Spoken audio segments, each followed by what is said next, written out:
Desde San José, Costa Rica, en 930 kHz amplitud modulada, transmite TIRCR, Radio Costa Rica, su emisora amiga. Gracias por estar con nosotros.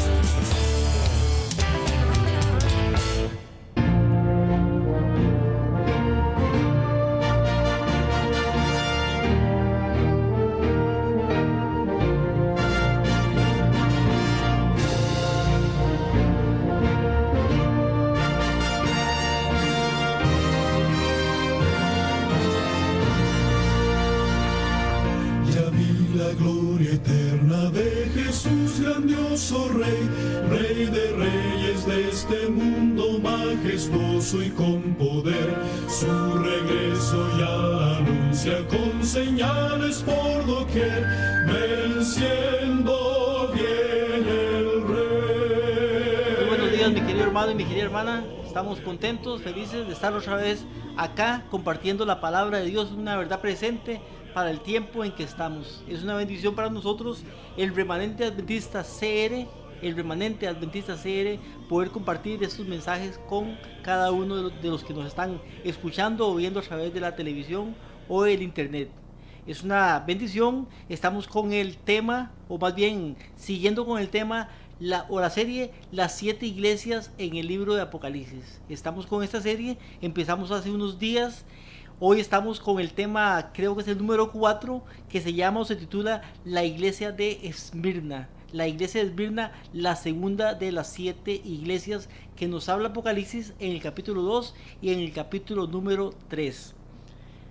Sin embargo, mi hermano, antes de dar inicio al tema, como siempre quiero leer una cita que se encuentra en Hebreos capítulo 10, versículos 24 y 25. Hebreos capítulo 10, versículos 24 y 25. Después de leer esta cita, hacemos una pequeña oración y después seguimos con el tema o continuamos con el tema. Dice así la palabra de Dios: considerémonos unos a otros para provocarnos en amor, o al amor y a las buenas obras. Dice que hay que considerarse unos a los otros, o sea, estar juntos unos a los otros para considerarnos y así, dice, provocarnos al amor y a las buenas obras. Versículo 25, no dejando de congregarnos, como algunos tienen por costumbre, sino más bien exhortándonos unos a otros, tanto más cuando veis que el día se acerca. Interesante esa cita, porque esa cita se encuentra en la Biblia, en la palabra de Dios, y muchas veces no la tomamos en cuenta, o algunos no la tomamos en cuenta o no la queremos interpretar tal y como está, pero dice no dejando de congregarnos, como algunos tienen por costumbre. Hay unos fenómenos que se han dado en la iglesia últimamente o en los últimos tiempos. Antes se daba un fenómeno, tal vez usted se acuerda, tal vez usted lo ha visto y lo ha captado, de mucha gente que llega tarde a la iglesia. Si usted le dicen, entra al trabajo a las 6 de la mañana, a las 4 está levantado, a las 5 ya va camino al trabajo y llega temprano al trabajo. ¿Por qué? Porque si no llega temprano, entonces le dan una carta de amonestación y hasta lo pueden despedir, depende de las veces que llegue tarde. Si le dan una cita en el seguro, ¿a qué hora llegaría usted? Muy probablemente que va a llegar temprano, porque es una cita en el seguro.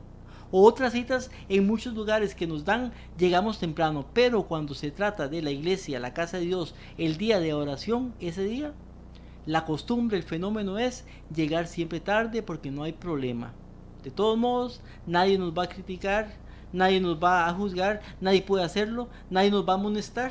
Entonces llegamos tarde y a veces una hora tarde. Por lo menos en nuestra iglesia, muchas veces la gente llega hasta después de las 11 cuando empieza el culto divino. Y a las 8:45 de la mañana que inicia el culto de oración, a esa hora la gente no llega, está vacía la iglesia muchas veces, pero a la hora del culto divino la iglesia está repleta, está llena. Entonces ese fenómeno se da desde hace mucho tiempo en la iglesia. Ahora el fenómeno que se da en este tiempo, y usted lo puede considerar, lo puede ver, lo puede analizar, ese fenómeno es el fenómeno de no ir a la iglesia. ¿Se da cuenta? No sé si usted lo ha visto. No sé si se ha dado cuenta, pero eso está sucediendo en muchos lugares.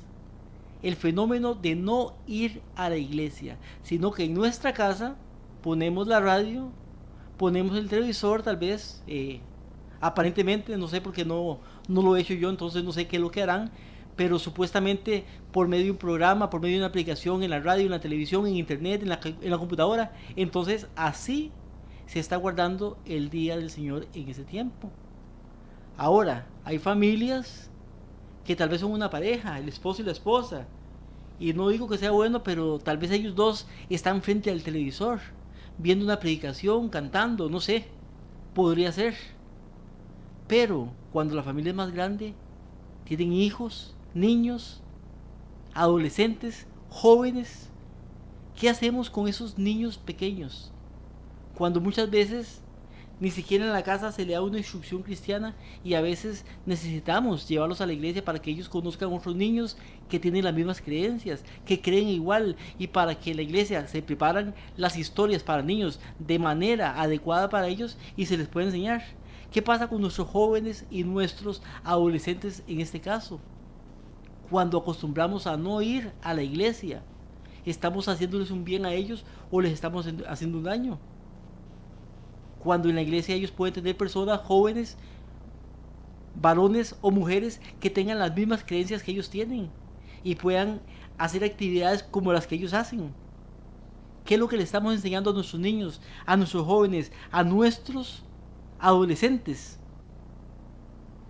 ¿Qué necesidades hay dentro del pueblo de Dios? Dentro del pueblo de Dios, las personas que asisten a la iglesia. ¿Cómo yo puedo darme cuenta quién tiene en la iglesia necesidad de una oración, de alimento, de trabajo, de ropa, de alguna cosa? ¿Cómo puedo yo darme cuenta si yo ni siquiera voy a la iglesia y me quedo en mi casa haciendo el culto personal en mi casa? ¿Cómo formamos nosotros entonces nuestros caracteres si no nos gusta que nadie nos diga nada? Y muchas veces lo que hacemos es que abandonamos la iglesia y nos vamos y no nos congregamos. Pero cuando no nos congregamos, lo que le hacemos es un daño a nuestros hijos, adolescentes, niños, jóvenes, nuestras hijas, adolescentes, niñas, jóvenes, y no formamos nuestro carácter porque no queremos que nadie nos critique, que nadie nos contradiga y que nadie nada. Pero la Biblia dice en Hebreos capítulo 10 versículo 25, no dejando de congregarnos como algunos tienen por costumbre, y eso lo dice la Biblia. La palabra de Dios dice, sino exhortándonos unos a otros. ¿Cómo puedo yo exhortar a otra persona? ¿Cómo puedo yo darle fuerzas, darle apoyo si no estoy yendo a la iglesia? Entonces, ¿a quién le doy fuerza? Solamente a mi esposa, y mi esposa a mí, y yo a mi esposa, y nada más. Dice, sino exhortándonos unos a otros, tanto más. Imagínense lo que dice, tanto más cuando el día se acerca. O sea, mientras más cerca esté el día del Señor, mientras más cerca está la venida, entonces más necesario se hace el congregarnos, el ir a la iglesia, en unirnos con otros hermanos, que aunque a veces piensan diferente que nosotros, son diferentes que nosotros, pero tenemos al mismo Dios, creemos las mismas cosas, buscamos lo mismo, la salvación. Por tanto, la cita dice, no dejando de congregarnos como algunos. Espero que usted no sea de esos algunos, dice como algunos tienen por costumbre. Con esas palabras elevamos una oración al cielo y vamos a dar inicio a la parte de esta mañana. Oramos. Padre nuestro que estás en los cielos, te damos gracias una vez más porque tú, Señor, nos das el privilegio y la oportunidad también, responsabilidad también, de poder estar acá, Señor, compartiendo tu palabra ante tantas personas, Señor, que nos ven a través de la televisión, a través de la computadora, o nos oyen a través de Radio Costa Rica, Señor. Te pedimos que tú bendigas a cada persona que nos está escuchando y viendo, que puedas poner en su corazón tu Santo Espíritu, para que ellos, conforme a tu palabra, puedan analizar, pesar en balanza, para ver si lo que se dice es cierto. Y si algo, Señor, que hemos creído durante nuestra vida, nuestro tiempo, que nos han heredado, conceptos, Señor, que hemos aprendido, está equivocado, que podamos hacer cambios y realmente seguirte como dice tu palabra. tu palabra bendita y divina que es inspirada por ti. Te pido por cada persona y te pido también por mi persona, Señor, que tú puedas poner claridad en mi boca, Señor, para poder expresar claramente este tema, Señor, que vamos a estudiar hoy, y que puedas guiarme, Señor. Que sea tu palabra la que pueda instruirnos, corregirnos y enseñarnos. En el nombre de Jesucristo, amén y amén. Estamos con el tema, mi querido hermano y mi querida hermana, Apocalipsis capítulo 2. La semana anterior vimos la primera iglesia, la semana anterior y la semana tras anterior. Estuvimos viendo la primera iglesia, que es la iglesia de Éfeso. Descubrimos y vimos por la palabra de que Dios, a través de su palabra, en Apocalipsis capítulo 1 nos da la introducción a las 7 iglesias. Apocalipsis capítulo 2 y capítulo 3 nos habla de las 7 iglesias. Vimos que estas 7 iglesias son 7 iglesias, o la historia profética de las 7 iglesias en el tiempo cronológico. O sea, empezando desde un año. En este caso Éfeso, que es la iglesia que vemos que empieza desde el año 31 con la muerte y resurrección de Jesucristo y llega hasta el año 100 con la muerte del último de los apóstoles. Por tanto se llama la iglesia apostólica, porque fue la iglesia y el tiempo en el cual vivieron los apóstoles. Ahora entramos a la segunda iglesia. Esta iglesia se llama la iglesia de Esmirna. Esta iglesia de Esmirna se extiende desde que termina la iglesia de Éfeso en el año 100, o sea, desde el año 100 hasta el año 313 después de Cristo. Año 100 después de Cristo hasta el año 313 después de Cristo. O sea, esta iglesia empieza al finalizar la iglesia de Éfeso, y así va cada una de las iglesias en secuencia. Y es importante que podamos saber esto. Esta iglesia, la segunda iglesia, se llama la iglesia de Esmirna. La iglesia de Esmirna. La palabra Esmirna quiere decir mirra. Esa es la traducción de la palabra Esmirna. Recuerde que los Reyes Magos en el tiempo de Jesucristo llevaron oro, incienso y mirra. 3 cosas. La mirra lo que representa es la muerte. Ahora, la mirra es una sustancia que para poder hacerla tenía que ser machacada, tenía que ser majada, tenía que ser machacada para que diera el olor agradable, el olor a mirra. Y eso es lo que le pasa a esta iglesia. Esta iglesia es machacada, en este caso es perseguida. Por tanto, este periodo que va desde el año 100 hasta el año 313, después contamos por qué hasta el año 313 la próxima semana, si Dios lo permite, pero esta que empieza desde el año 100 se llama el periodo de la persecución. La primera iglesia se llama el periodo apostólico. Este periodo que estamos estudiando hoy se llama el periodo de la persecución, porque es el periodo donde la iglesia sufrió más persecución. Apocalipsis capítulo 2 versículo 8 nos dice sobre esta iglesia. Apocalipsis 2:8 dice: escribe al ángel de la iglesia de Esmirna, el primero, el postrero, el que estuvo muerto y vivió, dice esto. ¿Quién dice esto? El que está hablando no es cualquiera, es el mismo Señor Jesucristo. Dice el primero, el postrero, el que estuvo muerto y vivió, dice esto. Ahora, ¿qué dice? Dice: yo conozco tus obras. Al igual que la primera iglesia, al igual que el resto de las iglesias, siempre Jesucristo conoce nuestras obras. Ahora, Él conoce las obras de la iglesia de Esmirna en este caso. ¿Y cuáles son las obras de la iglesia de Esmirna? Dice: yo conozco tus obras, pero también tu tribulación, porque esta iglesia es tribulada, es perseguida. Dice: y tu pobreza, pero entre paréntesis dice: pero tú eres rico. Pobreza porque no tenían dinero, no tenían nada, porque eran perseguidos. No podían tener ni casa siquiera. Era una iglesia perseguida. Pero dice: pero eres rico, ¿por qué? Porque están sembrando para el reino de los cielos, donde van a tener todas las cosas. Pero también dice: y la blasfemia de los que dicen ser judíos y no lo son, sino que son sinagoga de Satanás. O sea, también conoce la blasfemia de los que dicen que ser judíos y no lo son. O sea, que blasfemia bíblicamente también nos dice que blasfemia es ser lo que no soy, o decir ser lo que no soy. Por eso dice la blasfemia de los que dicen ser judíos pero no lo son. Ellos dicen ser judíos pero no lo son. ¿Cuántos hoy en día también cometen blasfemia diciendo somos cristianos pero no lo somos? ¿Cuántas iglesias están llenas de personas cantando, aplaudiendo, levantando sus manos, orando, leyendo la Biblia, predicando? Dicen ser, lo que no son. Porque aunque hacen estas cosas, después están haciendo cosas que van contrarias y contradicen realmente lo que dicen ser. O sea, Jesucristo conoce nuestras obras, conoce tus obras, conoce las obras de cada persona, de cada iglesia del mundo. Él conoce y Él sabe si lo está engañando o si realmente es lo que dice ser. ¿Y cuántas personas están dentro de la iglesia que dicen somos, pero realmente no son? Si no son sinagoga de Satanás. Versículo 10 dice: no temas en nada lo que vas a padecer. Entonces le da un consejo, dice: no temas lo que vas a padecer, pero no temas, dice: he aquí, el diablo echará a alguno de vosotros a la cárcel para que sean probados. O sea, y ellos sabían por medio del mensaje lo que iba a suceder. Tendréis tribulación por 10 días. Recuerde que profecía un día es un año. O sea, 10 años se está hablando acá.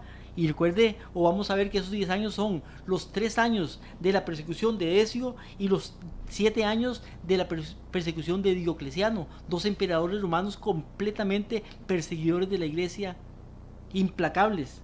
Y dice: sé fiel hasta la muerte y yo te daré la corona de vida. Versículo 11 dice: el que tiene oído, oiga lo que el Espíritu dice a las iglesias. El que venciere no sufrirá daño de la segunda muerte. Entonces, es importante vencer. ¿Y qué va a pasar con el que venza? Recuerde, la primera iglesia nos dice: él comerá del árbol de la vida, o el fruto del árbol de la vida. Acá nos dice: el que venciere no sufrirá daño de la segunda muerte. ¿Sabe usted, mi hermano y hermana, qué es la segunda muerte? ¿Ha escuchado, ha oído que hay algo que se llama la segunda muerte? Ahora, si hay una segunda, es porque hay una primera. Si no hubiera una primera, no habría una segunda. Hay una segunda resurrección porque hay una primera resurrección. Si no hubiera primera, no habría segunda. Y así muchas cosas que nos presenta la Biblia. Entonces, hay una segunda venida, ¿por qué? Porque hubo una primera venida. La primera venida ya pasó y ahora hay una segunda venida. Si no hubiera sido la primera, estaríamos esperando la primera, pero la primera ya pasó. Entonces también aquí nos dice que hay una segunda muerte. Dice: el que venciere no sufrirá el daño de la segunda muerte. Ahora, ¿qué es la segunda muerte? Y si hay una segunda muerte, ¿qué es la primera muerte? Eso lo estudiamos en un tema que se llama La verdad sobre la muerte. Usted puede poner allá en YouTube Will Chavarría y pone la muerte, y ahí va a salir el tema que se llama La verdad sobre la muerte. Pero recordemos que una persona cuando muere, ¿qué pasa cuando una persona muere? Cuando una persona muere, va al sepulcro y ahí está durmiendo. La Biblia le llama un dormir, Jesucristo le llama un dormir, los apóstoles le llaman un dormir. Eso es la primera muerte, es un dormir. O sea, cuando la persona muere, no va ni al cielo, ni va al infierno, ni va al Hades, ni va a ningún lugar de esos extraños que la gente dice. La persona cuando muere dice que está durmiendo y nada sabe. Eclesiastés capítulo 9 versículos 5 y 6 nos dice: pero los vivos saben que han de morir, pero los muertos no saben nada. O sea, un muerto no sabe nada. ¿Por qué? Porque los muertos están durmiendo. ¿Cuándo resucitan los muertos? Los muertos resucitan en la segunda venida. Dice que los muertos en Cristo van a resucitar primero. Los muertos en Cristo. Ahora, después del milenio, después de los 1000 años, eso lo dice Apocalipsis capítulo 20, los muertos sin Cristo, los infieles, van a resucitar después del milenio. Está en la Biblia. Y ahí van a sufrir la segunda muerte. ¿Por qué la segunda muerte? Porque ya murieron una vez. La primera muerte, el dormir. Pero después del milenio van a sufrir la segunda muerte. Pero dice que el que venciere no sufrirá daño de la segunda muerte. Entonces, hermano y hermana, espero que nosotros no suframos daño de la segunda muerte. Que suframos la primera, si la sufrimos. Pero cuando venga Jesucristo, algunos van a estar vivos. Esperamos también estar entre los vivos, por lo menos, en mi caso. Pero si morimos, que sea la primera muerte y que resucitemos en la segunda venida para no sufrir la segunda muerte. Entonces vemos que nos dice esto con respecto a la iglesia de Esmirna. Entonces vemos que en el tiempo de la iglesia de Esmirna, que empieza en el año 100, se extiende hasta el año 313, le llamamos la época de la persecución o el periodo de persecución. En el primer periodo, la iglesia fue perseguida por los judíos, por el pueblo de Israel. Ellos fueron los que persiguieron la iglesia. Ahora, el pueblo de Israel era un pueblo pequeño, entonces la persecución no fue mundial. Más que todo, los israelitas judíos fariseos, escribas, saduceos perseguían a los mismos cristianos que aceptaban a Jesucristo, pero que eran judíos también. Pero la religión cristiana se fue expandiendo por todo el mundo. Ahora, el mundo en ese tiempo era gobernado por Roma. El único momento que se vio una persecución por parte de Roma fue en el tiempo de Nerón, que fue una persecución esporádica conforme a todas estas. Pero ahora, en este periodo del año 100 en adelante, el gobierno romano, el gobierno mundial en ese tiempo, se da a la tarea de perseguir y querer destruir la iglesia, el pueblo de Dios. Esa es la gran diferencia entre el primer periodo y este segundo periodo, donde la iglesia es perseguida, pero ahora sí, por los gobiernos en este caso. Es sorprendente entonces ver y estudiar que los reyes romanos, emperadores romanos, los césares, los mejores y más sabios, humanamente hablando, los que hicieron más grandes cosas, fueron los que más estuvieron activos en la persecución del cristianismo. Sin embargo, algunos de los peores emperadores, según la historia, no se opusieron a lo que ellos predicaban o no predicaban, los dejaron pasar. Sin embargo, los mejores emperadores, según la historia, sí se opusieron completa y rotundamente a la predicación del evangelio, al cristianismo en este caso. Ahora, algunas causas de por qué se perseguía la iglesia. La iglesia cristiana era una iglesia que era buena, que no hacía daño a nadie, era un cuerpo recto, obediente a las leyes y conveniente para los gobiernos también. Sin embargo, ¿cuál es la causa que hace que ellos sean perseguidos? Primera causa, el paganismo acogía las nuevas formas y objetos de adoración, mientras que el cristianismo los excluía. O sea, el paganismo podía tener un montón de dioses, y una persona que vivía, ejemplo, Egipto, tenía sus dioses. Otra persona que vivía en Roma tenía sus dioses. Otra persona que vivía en Grecia todos tenían diferentes dioses, pero no se preocupaban si el otro adoraba a un dios y el otro adoraba a otro dios. Es más, a veces había momentos en que los mismos adoraban dioses de otros. Por ejemplo, en Pompeya tenían una iglesia levantada o un templo a la diosa Isis. La diosa Isis no es romana, Pompeya era o estaba en Roma. Entonces tenían un templo para la diosa Isis. ¿Por qué? Porque cuando llegaban los egipcios a hacer comercio a Pompeya, entonces veían el templo y se sentían como que estaban en casa. Entonces se aceptaban unos a otros. Sin embargo, la religión cristiana excluía todos los dioses. Entonces el cristianismo se oponía a la adoración a cualquier dios que no fuera Jesucristo. Ellos adoraban solamente a Jesús. Los demás no tenían problema con ninguno. Entonces esto vino a traer problemas para el cristianismo. 2. La adoración al emperador. Tenía como prueba la lealtad. O sea, el emperador debía ser adorado como Dios. Y así se veía que cualquier pueblo que existiera estaba leal al poderío romano, en este caso al emperador.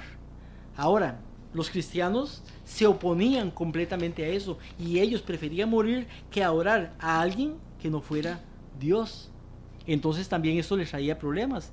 La adoración solamente a Jesús. Los cristianos adoraban solamente a Jesús, a ningún otro Dios, y aún así a Jesucristo lo llamaban rey, como lo llamamos también usted y yo en ese tiempo, pero eso les traía problemas a ellos porque decían que estaban siguiendo un rey que no era el César, y las multitudes conspiraban contra ellos también por esas causas. 4. Las reuniones secretas que hacían los cristianos despertaban sospechas también. Ellos se reunían en catapulcas, se reunían en cuevas, y habían rumores de que estaban conspirando también contra el gobierno porque hacían cultos aparentemente, decían, secretos. Entonces traía también problemas para la religión cristiana. La celebración de la Cena del Señor.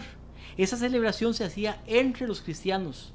Excluía a los que no fueran cristianos. No eran aceptados en esas reuniones donde se celebraba la Cena del Señor. Y eso también traía oposición y acusación y persecución de parte de los que no eran cristianos. Otra, el cristianismo no hacía distinción entre los hombres. No hacía distinción. ¿Qué quiere decir esto? Que no había acepción de personas. Ahora, en las iglesias de hoy en día, lamentablemente, hay acepción de personas. Allá no había acepción de personas. Tampoco la había entre los miembros de la iglesia. O sea, que una persona que era esclava podía ser el obispo de la iglesia cristiana en el tiempo de esta iglesia de Esmirna. Podía ser. Entonces los paganos en este caso lo veían o lo consideraban como igualitarios, como anarquistas, como transformadores del orden social. O sea, ellos eran enemigos del Estado por estas cosas. Ahora también vemos otro punto, que es los intereses económicos. Los intereses económicos tenían que ver mucho, porque muchas personas que trabajaban, que eran paganos, que no eran cristianos, se convertían al cristianismo, y tal vez algunos de ellos eran escultores, arquitectos, hacían imágenes y muchas cosas de esas que dejaban ganancias a las religiones paganas o a otros pueblos que no eran los cristianos. Entonces ellos, al aceptar a Cristo, dejaban de hacer esas cosas. ¿Y qué traían? Traían pérdidas económicas para ellos. Por tanto, también los cristianos fueron en ese tiempo odiados en este caso. Después de el corte, vamos a dar unos anuncios. Después del canto, después del corte, seguimos con la muerte de algunas personas. Muchas personas murieron. Vamos a ver la muerte de algunas de las personas que murieron en este tiempo y que fueron perseguidas, y cómo murieron. Pero fueron millones, y digo literalmente millones de personas que fueron muertas en esta época. Primeramente, mi querido hermano y mi querida hermana, recordarles que somos el Remanente Adventista CR. Con este nombre, el Remanente Adventista CR, usted lo pone en YouTube, lo pone en Facebook, y ahí aparece nuestra página en Facebook por lo menos, o en YouTube aparecen nuestros videos. Casi 400 videos tenemos de predicaciones que usted puede escuchar para poder ponerse al día con lo que es el estudio de la Biblia. Recuerde, el Remanente Adventista CR. CR es de Costa Rica. Remanente Adventista CR. Entonces ahí nos puede escuchar. También estamos en Radio Costa Rica. Estamos agradecidos con este programa, con esta radio que Dios permite que podamos predicar en este lugar. Radio Costa Rica se encuentra en la frecuencia 930 AM. 930 AM. Estamos en Radio Costa Rica. Nos puede escuchar a través de Radio Costa Rica 930 AM de lunes a viernes. Desde las 8 de la mañana hasta las 9 de la mañana, 1 hora de lunes a viernes en Radio Costa Rica 930 AM. Usted nos puede escuchar. Son temas diversos que tenemos: temas de salud, temas de historia, temas de santidad, temas de profecía, que usted puede escuchar para que usted pueda crecer espiritualmente. Estamos también, mi hermano y hermana, en Canal 19. Canal 19 está en nuestros televisores. La mayoría que no tiene antena tienen Canal 19, ahí puede escucharnos todos los días también. Ahora sí, de lunes a domingo, desde las 7 de la noche hasta las 10 de la noche. De 7 a 10. De 7 a 8 un programa, de 8 a 9 otro, de 9 a 10 el último de los programas. Nos puede escuchar según el horario que a usted le convenga, para que usted pueda también aprender con nosotros. Recuerde que también nos puede oír en directo en la línea, o más bien en la dirección www.radiocr.net. Pone esa dirección www.radiocr.net y ahí nos puede escuchar y ver también a través de la internet. Nuestro número de teléfono, por si tiene usted alguna solicitud de oración, sea por salud, sea por una necesidad, sea por trabajo, que usted nos pueda llamar 8314-7619. Repito, 8314-7619. Nos puede llamar acá y puede estar con nosotros, o puede hablar con el hermano Carlos González y le hace el pedido de oración para que podamos orar por usted. También recordarles, mi hermano y hermana, que estamos obsequiando una serie de folletos. Esos folletos son muy importantes para su crecimiento y su entendimiento de doctrina, lo que dice la Biblia, su crecimiento espiritual en este caso. El primero se llama ¿qué sucede cuando una persona muere? ¿Qué sucede? Aquí nos dice realmente lo que pasa cuando una persona muere. Cuando una persona muere, como dijimos ahorita, no va a ningún lugar. Esa persona está durmiendo. ¿Hasta cuándo? Hasta la segunda venida de Jesucristo. Hasta ahí. Pero aquí usted en este folleto puede estudiarlo conforme a la Biblia.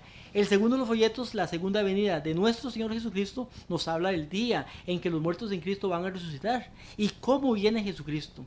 Nos dice que viene en forma audible, forma visible, no en secreto. Él no viene en secreto. Él viene en forma audible y forma visible. Ahora, nadie sabe el día y la hora, eso sí, pero viene audible y visiblemente, o sea, todo ojo le va a ver. Aquí usted puede ver todas las citas con respecto a esto. Tercero, los folletos, el milenio y la segunda muerte. La segunda muerte, importante, porque recuerde que los que venzan no van a sufrir la segunda muerte. ¿Qué pasa después de la segunda venida y qué pasa después de los 1000 años? Cuarto, los folletos, el verdadero infierno. Ese infierno que nos predican, donde la gente se está quemando de día y de noche por los siglos de los siglos, y los justos están en el cielo y los muertos siguen quemando, y los justos siguen en el cielo y los muertos se siguen quemando día y noche. Muchos tal vez familiares suyos, seres queridos, ahí van a estar quemándose y quemándose. Esto no es una doctrina bíblica. Eso no lo enseña la Biblia, la palabra de Dios. Aquí usted puede en este folleto ver realmente lo que es el verdadero infierno. El quinto de los folletos, la ley de Dios. Importante porque la ley de Dios existe todavía. La ley de Dios no fue dada por un hombre, fue dada por Dios. Y Dios no se equivoca. Lo que para él era blanco hace mucho tiempo sigue siendo blanco. Y lo que era negro sigue siendo negro. Lo que era bueno sigue siendo bueno. Y lo que era malo sigue siendo malo. La ley de Dios está aún vigente. Aquí usted en este folleto puede analizar, estudiar y ver esto. El sexto de los folletos, el sábado en la Biblia. Es importante porque el sábado es el día del Señor, no es el domingo. Mucha gente hoy en día, muchas iglesias guardan el domingo como si fuera el domingo el día del Señor. Pero el domingo es el día del hombre. Es un día impuesto por la Iglesia Católica, Apostólica y Romana, el cual muchas personas de muchas iglesias protestantes, evangélicas, bautistas, metodistas, testigos de Jehová, mormones, etcétera, etcétera, guardan este día obedeciendo lo que el hombre ha dicho y no lo que la Biblia dice. La Biblia dice, acuérdate del día de reposo para santificarlo. 6 días trabajarás y harás toda tu obra, pero el sábado es para el Señor tu Dios. Es bíblico esto. Séptimo, los folletos. El sueño del rey Nabucodonosor. Aquí nos cuenta la historia profética desde el tiempo de Babilonia hasta el fin de los tiempos. El octavo de los folletos, las 4 bestias de Daniel capítulo 7. Nos cuenta la historia también profética de las naciones desde Babilonia en adelante hasta el fin de los tiempos, pero nos introduce el cuerno pequeño, que es la segunda etapa de la parte de Roma. El noveno de los folletos, este habla exclusivamente de quién es el cuerno pequeño, con citas y libros para que usted pueda darse cuenta realmente quién es el cuerno pequeño. Es importante, mi hermano y hermana, que usted lo sepa y que usted lo entienda. Y el décimo y último de los folletos, el juicio investigador. ¿Qué está sucediendo en el cielo en este momento? En este momento, mi querido hermano y mi querida hermana, se está dando un juicio en el cielo. Cuando Jesucristo venga, Él no viene a juzgar a la gente.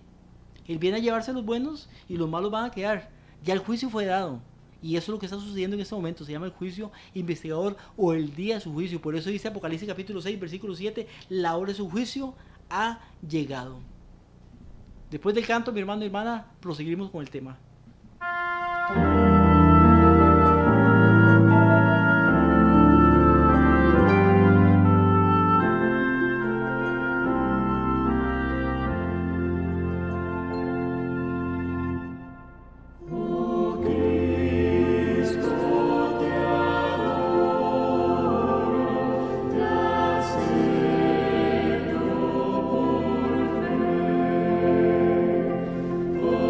Ti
Estamos con la iglesia de Esmirna. En este tiempo la iglesia de Esmirna se llama el periodo de persecución, el periodo donde la iglesia fue perseguida. En este periodo la iglesia estuvo sujeta a una serie sistemática, implacable de intentos del gobierno de aplastar y destruir a la nueva religión que estaba saliendo, en este caso a la iglesia creciente, a la iglesia cristiana. Fue el tiempo de los emperadores Nerva, Trajano, Adriano, Antonio Pío, Marco Aurelio y otros más. Sin embargo, quería que viéramos en el tiempo que nos queda algunos. Recuerde que hablamos de que millones de personas, literalmente millones, fueron ejecutadas, fueron muertos en este tiempo de persecución del año 100 al año 313. Uno de esos mártires que murieron en este tiempo se llama Simón. Simón era el hermano de Jacob. Jacob fue el primer obispo, el primer dirigente de la iglesia en el tiempo de la iglesia apostólica. Jacob era el primer dirigente, no era Pedro, no era Pablo, era Jacob, el hermano de Jesucristo, hijo de José. Recuerden que José tenía 4 hijos varones por lo menos, que eran Jacob, José, Judas y Simón en este caso. Ellos eran hijos de José, no hijos de María. María tuvo un único hijo que fue a Jesucristo. Este señor Jacob fue el primer dirigente de la iglesia, pero ya había muerto en este tiempo de esta iglesia, la iglesia o el periodo de persecución. Después de él, el que siguió como dirigente de la iglesia se llamaba Simón. Eso lo encontramos en Marcos 6:3, donde habla de los hijos de José. En este caso, Simón fue el segundo dirigente después de Jacob. Simón era hermano de Jacob. También era hermanastro de Jesucristo, o sea, era hijo de José, pero no de María. Este señor, el primer dirigente, el segundo dirigente más bien de la iglesia, lo crucificaron en el año 107 después de Cristo. Lo crucificaron y fue crucificado durante el reinado o del emperador, en este caso Trajano. Después vemos a Ignacio, otro dirigente, obispo, en este caso de Antioquía, de Siria.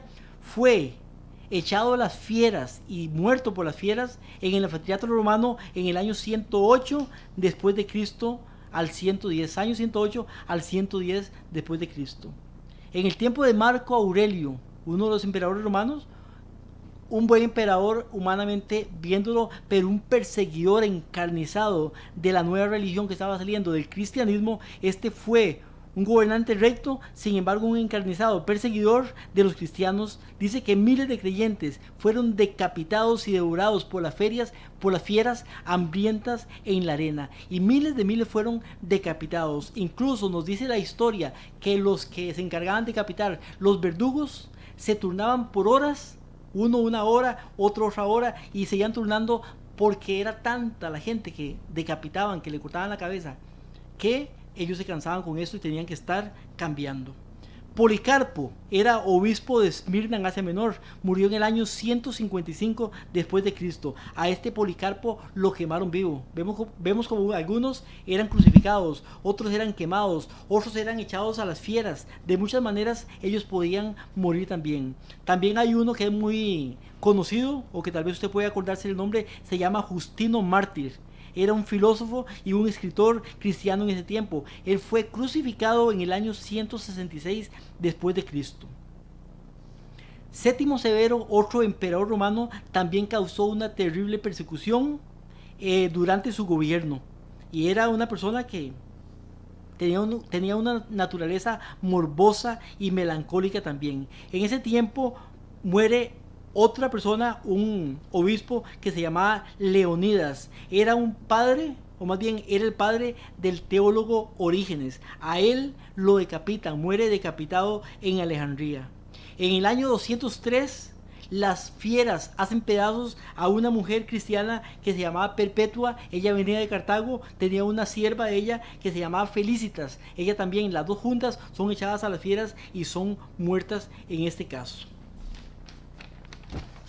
El tiempo va avanzando y llegamos al tiempo uno de los tiempos más encarnizados en persecución, uno de los tiempos, pero no de todos los tiempos. En este caso, el tiempo en que gobernó el emperador que se llamaba Decio. Ese emperador Decio gobernó por 3 años. 3 años que hubo persecución total a los cristianos. Desde el año 249 hasta el año 251. Muchos cristianos fueron muertos, entre ellos Cipriano, obispo de Cartago, y también otro obispo romano que se llamaba Sexto. Fueron muertos durante este reinado de 3 años. Después de este reina otro que se llama Diocleciano.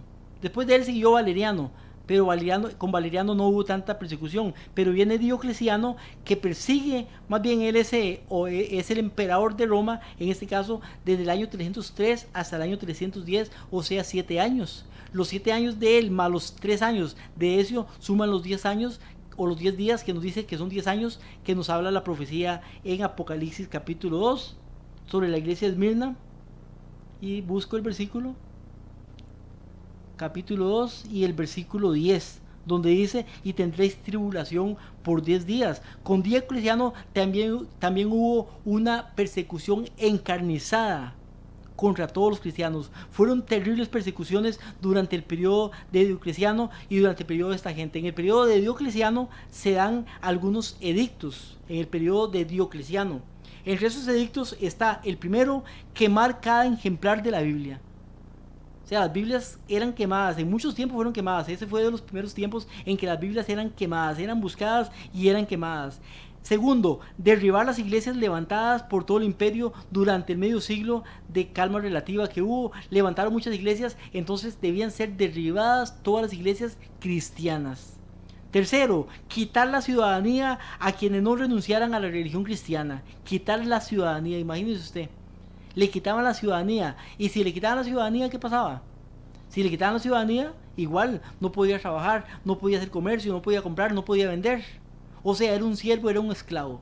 Lo podían agarrar a usted, matarlo, podían tomar a su familia, podían tomar sus hijas como esclavos, sus hijos, y no era ciudadano. Entonces los ciudadanos no tenían derechos.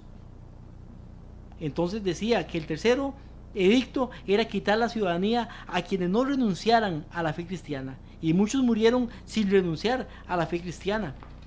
Por ejemplo, quiero ver si encuentro aquí alguno. Hay uno de todos, no lo encuentro por acá, pero que él prefirió, lo dijeron que maldijera el cristianismo, que maldijera a Jesucristo, pero él dijo: ¿cómo he de maldecir a quien he adorado por tantos años? Y a la edad de 76 años él fue ejecutado, fue crucificado.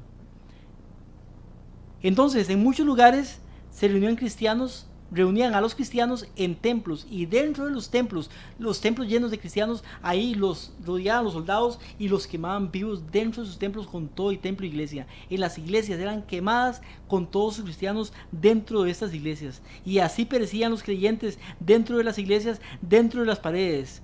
Se dice que el emperador Diocleciano erigió una inscripción que decía: en honor a la exterminación de la superstición cristiana. Fue un tiempo de gran persecución, un tiempo donde ser cristiano no era jugando, como decimos nosotros acá en Costa Rica. Hoy ser cristiano, mi hermano y mi hermana, es un prestigio. Usted, incluso cuando va a pedir trabajo: yo soy cristiano. O sea, para nosotros es un prestigio ser cristiano, para que la gente vea que somos honrados, que somos trabajadores, que somos esto y esto y esto y esto. En ese tiempo ser cristiano no era un prestigio. En ese tiempo ser cristiano era ser perseguido, era ser muerto, era ser torturado, era ser crucificado, era ser quemado. Eso era ser cristiano. Pero ¿qué pasaba en ese tiempo cuando los cristianos eran muertos? Vea lo que nos dice Tertuliano, un escritor y abogado cristiano del año 150 al 225.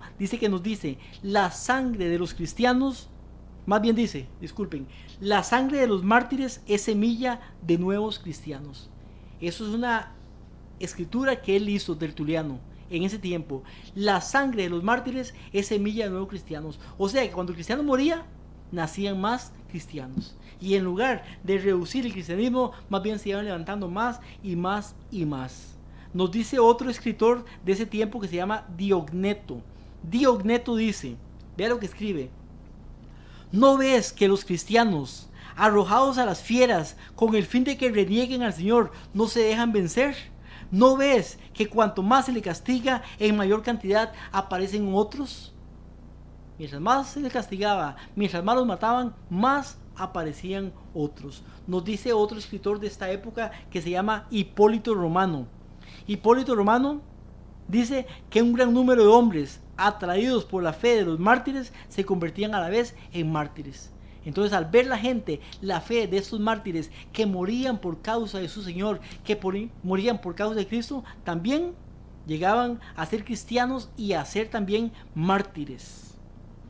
Porque en ese tiempo el martirio era casi que ser cristiano era ser un mártir, porque los cristianos eran perseguidos y eran muertos. Por eso dice Juan capítulo 12, versículo 24, que ese versículo lo tomaban ellos, para ellos mismos. Dice: si el grano de trigo no cae en tierra y muere, queda solo, pero si muere, da mucho fruto. Y así como el grano de trigo da mucho fruto al morir, también cuando los cristianos morían, también daban mucho fruto, y mucha gente se convirtió en cristiana por la muerte de muchos de estos mártires. Para el mártir, la pérdida de la vida por dar testimonio de Jesús era una ganancia, pues ganaban la vida eterna. Eso era el martirio en ese tiempo. Y sabe usted, mi hermano y hermana, había escuchado que en el tiempo del fin, en el tiempo en que nosotros vivimos, por lo menos los más jóvenes, en este tiempo van a haber también mártires. El martirio, la gente piensa que es algo como extraño, como que no puede ser jamás. En nuestra época, la época de derechos humanos, no pueden haber, pero la Biblia, que no miente, nos dice que en el tiempo del fin van a haber mártires. Apocalipsis capítulo 20, versículo 4 nos dice: vi tronos, se sentaron sobre ellos los que recibieron la facultad de juzgar, y vi las almas de los decapitados. ¿Vi las almas de quién? De los decapitados. ¿Pero por qué? ¿En qué tiempo?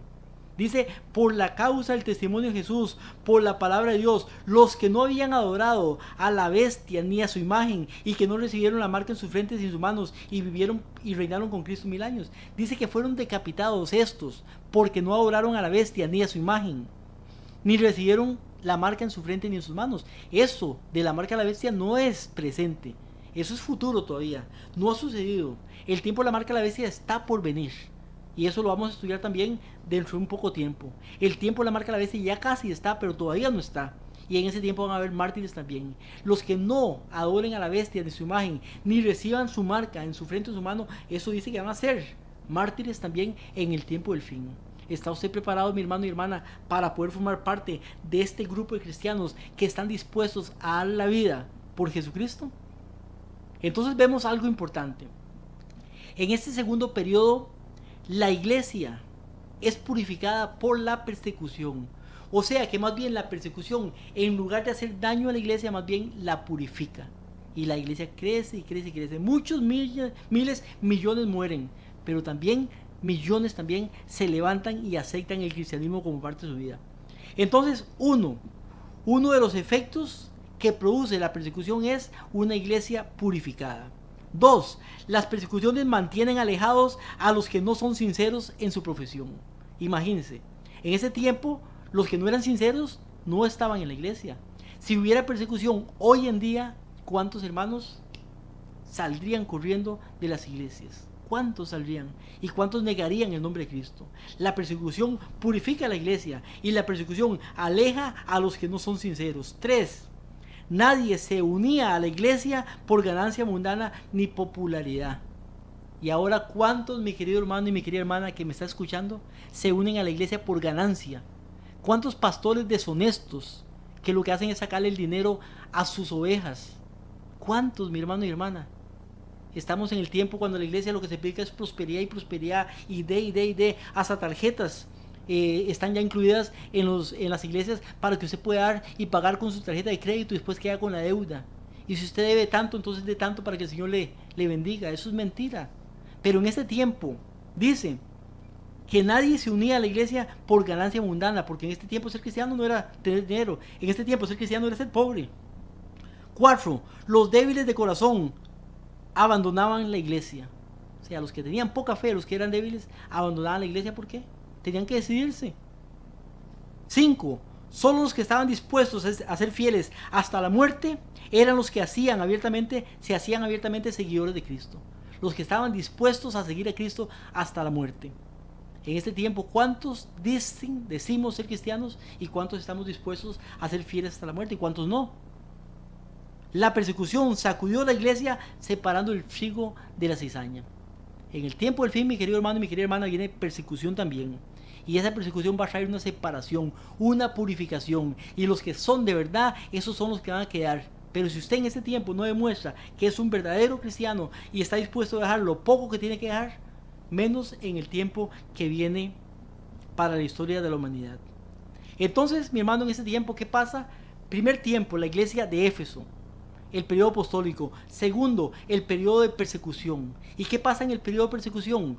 El diablo, que es el que está detrás de todo esto, intenta desaparecer, destruir, eliminar, persiguiendo la iglesia y matando a todo el que se llame cristiano. Y mueren millones, pero se levantan también millones tras ellos. Ahora, el diablo dice, el diablo no es tonto, dice, bueno, mientras más los mato, más se agregan a la iglesia. Entonces él dice, si no los puedes vencer, únete a ellos. Y viene el siguiente periodo.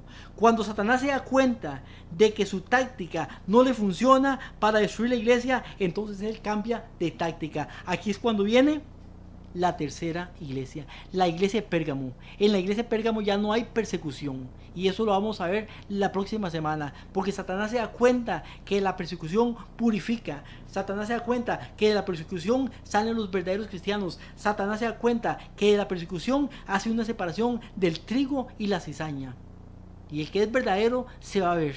Y cuando él se da cuenta de esto, entonces él dice, bueno, si así, actuando de esta manera, no consigo eliminar esta religión tan odiada para mí, dice Satanás, entonces ¿qué voy a hacer? Voy a tener que cambiar de táctica. Entonces llegamos al año 313, donde el emperador romano se llama Constantino y dicta un edicto, hace un edicto, el edicto de Milán, donde protege la religión cristiana, y él mismo en este caso se hace cristiano. Pero esto lo vamos a ver la próxima semana. Que Dios los bendiga, mi hermano y hermana. Esperamos en Cristo que podamos hacer cambios en nuestra vida. Estamos en un tiempo donde la mundanalidad se está metiendo dentro de la iglesia, la mundanalidad, y la iglesia está mundana. Lamentablemente, por esta tibieza espiritual que vive la iglesia, hay muchos cristianos falsos dentro de la iglesia. El llamado hoy es que usted y yo no seamos de esos cristianos falsos, sino que podamos entregarnos realmente y de todo corazón a Dios, que podamos hacer cambios en nuestra vida, que seamos sinceros y honestos, que seamos llenos de amor con el prójimo, que estudiemos, sí, pero también con nuestro testimonio podamos demostrar, como lo hizo Cristo, el amar al prójimo como a nosotros mismos, el ayudar, el despojarnos de todo lo que tenemos para poder ser uno con Dios. Bendiciones, y nos vemos la próxima semana en el estudio con la iglesia tercera, la iglesia de Pérgamo. Bendiciones a todos. Shalom.